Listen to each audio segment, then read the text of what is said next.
Hi guys! For today's video, bali gusto ko pong ikwento at ipakita sa inyo yung halaman ko na dati ko pang na-order. Parang July pa po yun.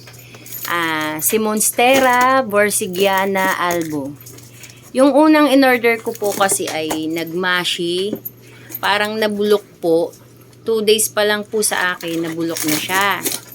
So ngayon, ito na po yung pinalitan naman po siya ni seller. Kasi sa totoo lang po, hindi naman talaga akong may kasalanan kung bakit nasira.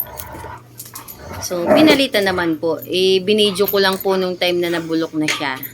So ito na nga po yun itong ina-unbox ko. Yan.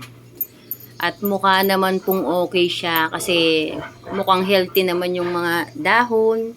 Tapos may isang dahon po na bumuka na may penetration na rin siya. Ayan Ayan po. Tapos dry na rin po yung soil niya. Kasi yung una medyo basang-basa kaya din siguro nagmashi at nabulok. So ayan na siya guys Ayan yung parang old na dahon niya. Okay naman.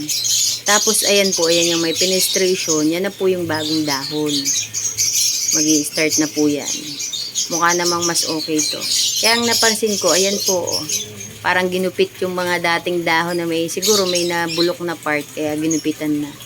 Tapos tiningnan ko rin po yung parang nude niya. Ayan.